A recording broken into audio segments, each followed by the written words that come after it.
Nigerian Television Authority NTA ILORIN Weekend Report. I am Abdul Wahid Bibiri. First, the highlights. Senior Staff Association of Nigerian University and Non-Academic Staff Union of Allied and Education Institutions suspend strike for 2 months to renegotiate 2019 agreement with government. We also have some reports that made headlines during the week. Our discussion segment on today's edition of NTA ILORIN Weekend Report is on malaria and the newly inaugurated End Malaria Council by federal government. Plus, update in the world of sports. Details in a moment.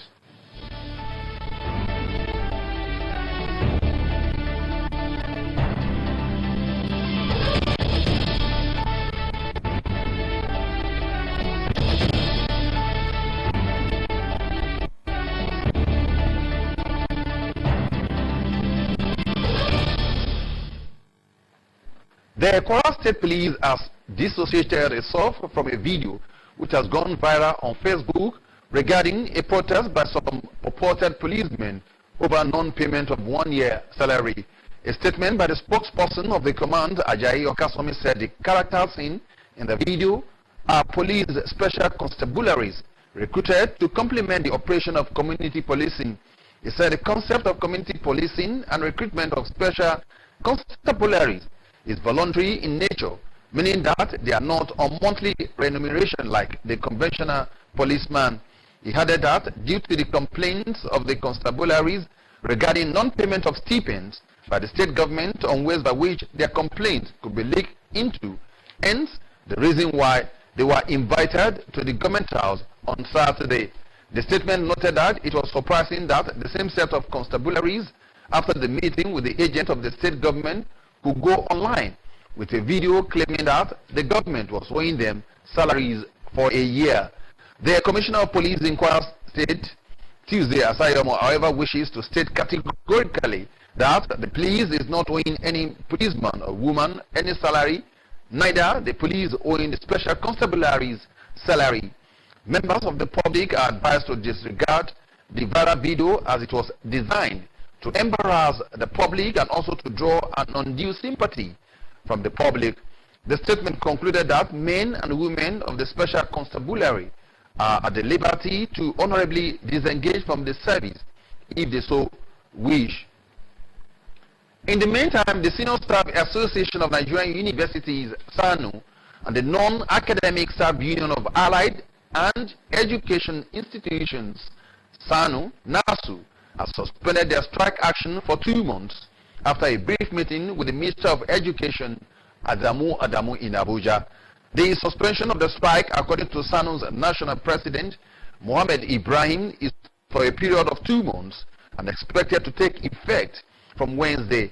The union had called for the renegotiation of the 2009 agreement, payment of end allowances, usurpation of non-academic career positions by vice chancellors, the inclusion of university staff school into university community, non-payment of minimum wage arrears, and funding of state universities. The strike by SANU and NASU has led to suspension in the issuance of academic transcripts, mobilization of graduates from public universities for the compulsory 1 year service organized by the National Youth Service Corps. The Nigerian Governors Forum recently made a number of proposals to the federal government for consideration, with one of them being laying off civil servants who are 50 years of age and above.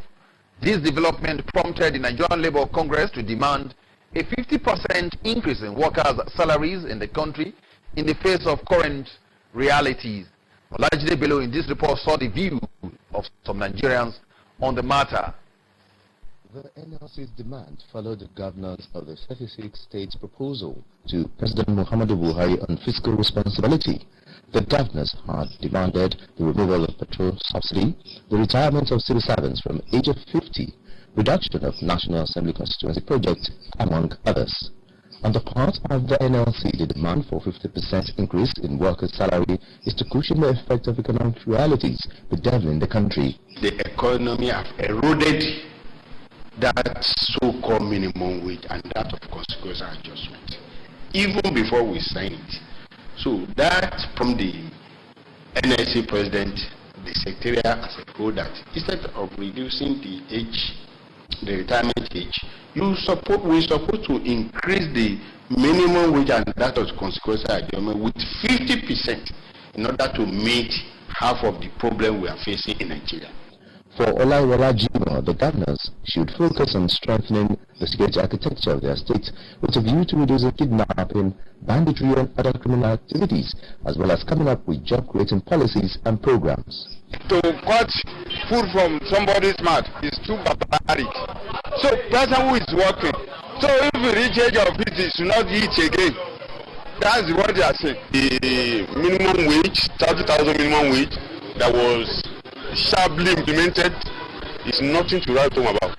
It is like giving money with right hand and using left hand to collect same. 2 or 3 years that they have increased the money now, you can see there's a lot of inflation now, increasement of the prices of the goods, and COVID-19 crisis too have really affected our economy there. In view of that, the decision of NSC proposing to the federal government that they should increase our money is a good economic development. In some quarters, the decision of the Governors Forum is a welcome development with a view to creating opportunities for the teeming unemployed youth. NLC also proposed to the federal government to increase the tax on luxury items and demanded all governors and other public office holders above the age of 50 years to step aside as a mark of good faith and lead it by example, which will spur public servants to take a cue. The question that comes to the mind is this the right time for labor to ask for increments in workers' salary? Well, that's a story for another day. For large day below. NTA News. The Independent National Electoral Commission headquarters in Kwara State says erection of political billboards and pasting of posters before 28th of September 2022, which is the commencement date for campaigns, is illegal. The resident electoral commissioner in the state, Atairu Madami, disclosed this in an interview with Olajide Bello. Some areas in Ilorin metropolis looks with posters and billboards of political parties. This, the Independent National Electoral Commission says, is an electoral offense before the commencement of political campaigns. I have noticed that some people are branding their vehicle. That is campaign. That is a Wayo campaign. And there is a penalty for that. So I have discussed with the Commissioner of Police, and I told the Commissioner of Police to ensure that he calls the political parties concerned and warn them, at least for now, because they are contravening the law. For now, according to INEC, consultations can be done, but no open campaigns. On the issue of collection of permanent voter cards, the Resident Electoral Commissioner says the turnout is quite impressive. We have printed out names of all the uncollected PVC. You go there, you say which, they will ask you which ward, they will tell you the ward. So they have compiled the names word by word, VIN number, your name. So once you identify them, it's easy for collection. The forthcoming 2023 elections, according to INEC, will be free, fair and credible, as the elections in Ekiti and Osun were a litmus test for what to expect. Olajide Bello, NTA News. NTA ILORIN Weekend Report continues after this timeout.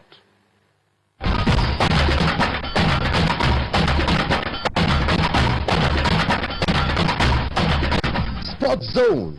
This is your sports rendezvous, happening in the world of sports. You deserve to know. You want it analyzed? Sports Zone on NTA ILORIN, both local and international. You get the breaking news and the history, analyzing with brilliant sports exponents.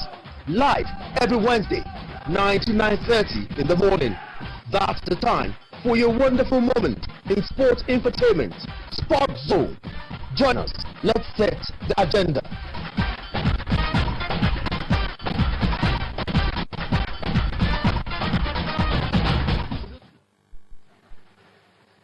President Muhammadu Buhari on Tuesday inaugurated the Nigeria End Malaria Council with a projection that the successful implementation of the Council's agenda and savings from the estimated economic burden of the disease will save Nigeria about 687 billion in 2022 and 2 trillion by 2030. Kende Omolosho in this report sought the views of stakeholders in the primary healthcare sector on the inauguration of the committee. The 60-member End Malaria Council, chaired by Aliko Dangote, is expected to provide a platform to advocate more funding to protect and sustain progress made so far in the elimination of malaria in the country and to chart a course towards ending malaria in Nigeria.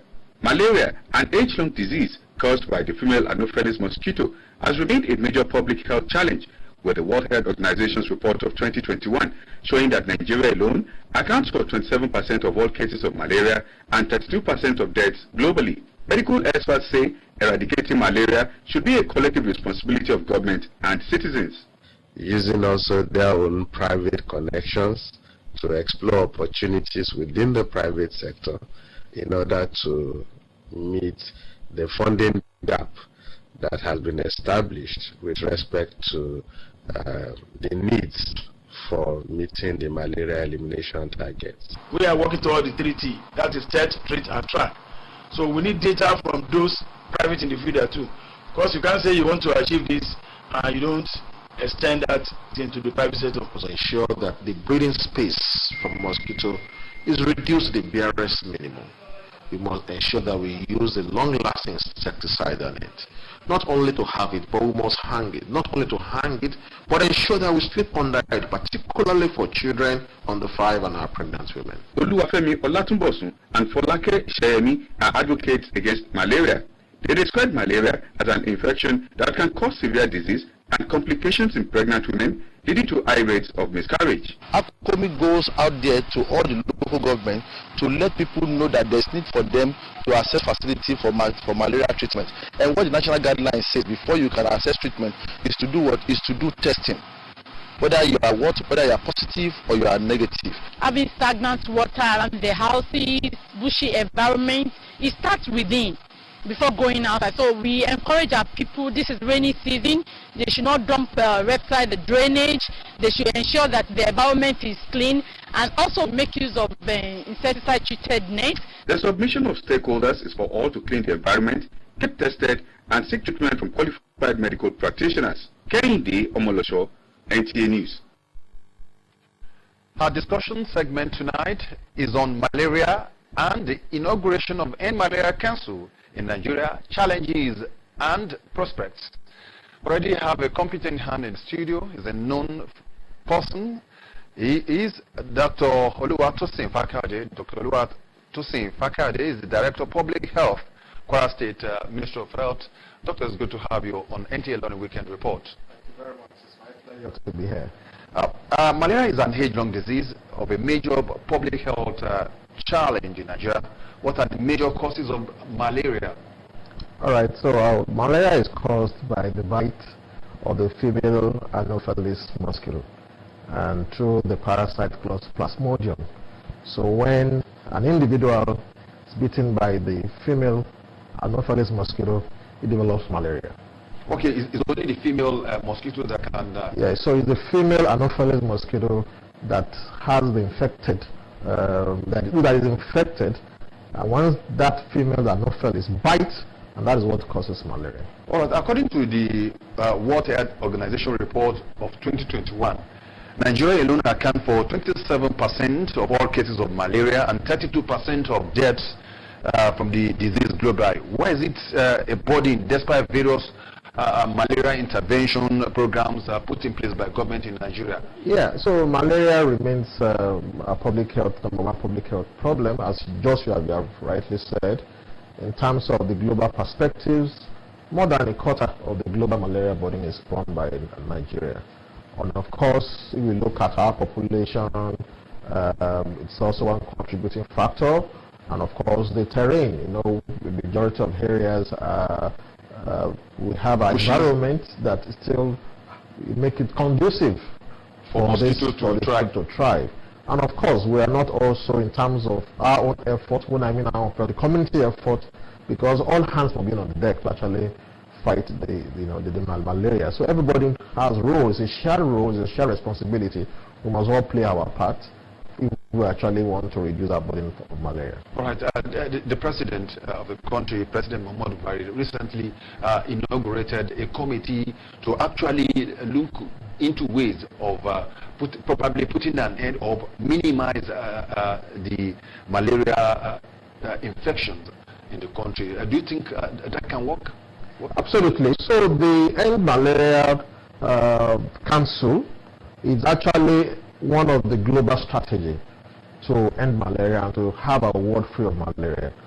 And of course, it's one of the global best practice, and Nigeria cannot be left behind because of the strategic position Nigeria plays in Africa and globally, even in the world at large. And so this inauguration by Mr. President is demonstrating a lot of political will, is demonstrating strong leadership.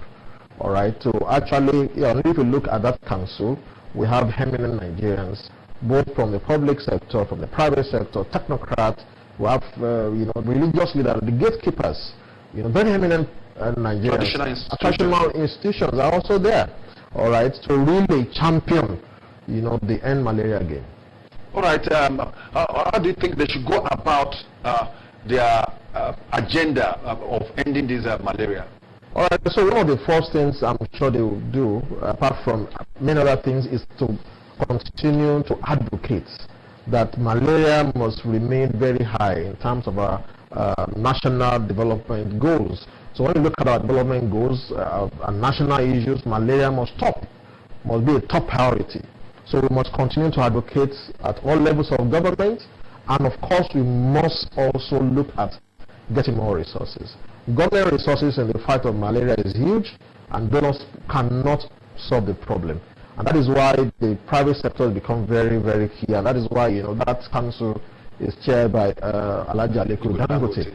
All right, so they're going to mobilize a lot of resources to end malaria, because it must be a multi-pronged approach. There is no one solution that can solve all the problem. So it's a multi-pronged approach and multi-pronged intervention that definitely will be used with community participation, with emphasis on community responsibility. Okay, if I may ask you, what are the approach, or just to mention one approach you think the commission should start with? Okay, so there are proven approach to malaria elimination, all right? And if you look at it, one, we must protect the host. There must be intervention that have to do with the vector, that is the female Anopheles mosquito, and the parasite itself. And there are issues about our environment. So all these approach are things that we must continue, we must sustain. For example, if you look at the issue of protecting the humans, so we must continue to talk about the insecticide treatment. And interestingly, we have the new nets that is currently in circulation now, because the previous nets that we are using that are insecticide treated, the mosquitoes are already getting wise. They are getting resistant to this insecticide. So now, because of research and innovations, so we have the new net project in Nigeria, even Kwara State inclusive. And these nets have been found not only to prevent the bite of malaria, of mosquito, but also reduce the density of mosquito. All right, so I want people to not only have this net, but also make sure that they sleep. So what is differentiating the new net with the old one? Yeah, so it's in the chemical that we use, that is being used for to treat those nets. All right, so the chemical that was previously used, the mosquito is getting very wiser and they are evading it. Okay, even though they are still going to serve as physical barrier, but more importantly is that there is a knockdown effect. When these mosquitoes come in contact with insecticide treated net, they are knocked down. And so you discover that the density of the parasite also reduces.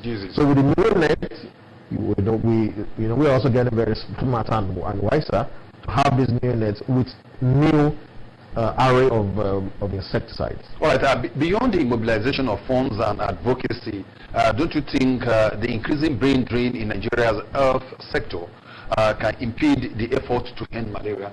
Remember that most of the doctors are leaving Nigeria for abroad. Yeah, so the brain drain issue is a real problem. Not only in malaria elimination program, but the health sector generally, and it's quite very worrisome. But for the malaria challenge, it's not only about the health personnel. We must look at the community. Because what we're even preaching is not that we don't even want you to get the malaria and go to the hospital in the first place. We want a malaria-free environment. We want you to be healthy. We want you not to even have cause to come to hospital. And the prevalence of malaria is actually reducing in Nigeria, to say that yes, some work is going on, but we can do better. So yes, the brain issue is a big problem, but the community attitude is also very, very important. So it's really a shared responsibility, not only by the clinicians, but even by the community members. It is one thing to start a program of this magnitude. The council has been inaugurated by the president, but sustainability is very, very key, particularly for those steps you've highlighted. Funding, host community participation and what have you, are some of the steps to be taken to really eliminate malaria. How do we sustain some of these renewed interventions you've highlighted? The End Malaria Council, again, is one approach to ensure that we have sustainability. And that is why we know that the government resources are getting lean, and of course we must have the private sector come in. To also partner with government. All right. So sustainability is one key word in malaria elimination program, because if we must end malaria, then there are more programs. We must sustain the intervention, and for us to sustain intervention, first we have the good political will. What the president has done is a step in the right direction, and he has shown leadership and a lot of political commitment and political will. So we must continue to, we all play our parts. As media practitioners begin to talk about it. Even churches, in mosques, our traditional leaders, we must continue to talk about it, because malaria is still killing our children, it's killing the pregnant women, it's causing a lot of miscarriages, a lot of fetal wastage. And more importantly, and more importantly, not only because of the public health approach, the socio-economic problem that malaria causes. And that is why the End Malaria Council, if we are able to eliminate malaria, we will save a lot of funds. Okay? Funds that can be used to build our other sector of our economy. So you imagine the billions of naira that is going to the malaria fight. If, for example, somebody will say, I won't come to work, number one reason will be malaria. If somebody will be absent from work, zero is malaria. All right? So you can imagine the kind of resources that is being lost every day to malaria. So it is actually good if we all join in the fight, and End Malaria again actually begins with you and me. Okay, the state actors, I think they have a role to play as well. All actors must be on deck. Both the states, the government, the partners, the private sector, the traditional rulers, we all have a role to play, and we all have a responsibility if we must end malaria. All right, on a final note, your advice to the people on how to keep malaria at bay. So my advice to people is that we continue to keep our surrounding clean. The majority of people who has a long-lasting insecticide net, please hang that net and ensure that we slip it under the insecticide net, particularly for the vulnerable groups, the children, and our children under 5 and our pregnant women. Well, thank you very much, Dr. Oluwatosin Fakade, Director of Public Health, Kwara State Ministry of Health. He has been speaking on malaria and inauguration of End Malaria Council in Nigeria, challenges and prospect. And now to sports. The national male basketball team, the Tigers, has resumed camp on Saturday in Abidjan in preparation for Windows 4 of the 2023 FIBA World Cup qualifiers. Abdulaziz Zalaya has the details. The early campaign of the Tigers, according to the team's head coach, Mike Brown, became necessary to address the slow start in the first 2 windows when the team lost to Cape Verde. The Tigers, who are currently 4th on the table, will play their opener against host Cote d'Ivoire on August 26th. The team will face Guinea a day after, before squaring up against Angola on August 28th in a bid to qualify for the World Cup, bid to hold in Japan, Indonesia and the Philippines. In football, Cardiff City have been dealt a huge blow with defender Jamilu Collins ruled out for the rest of the season. The Nigerian international suffered an anterior ligament injury early in Wednesday's goalless draw at West Bromwich Albion. The 28-year-old left back is expected to have a surgery in the next few weeks. Abdelaziz Alaya, NTA News. Now a quick look at the weather forecast for tomorrow.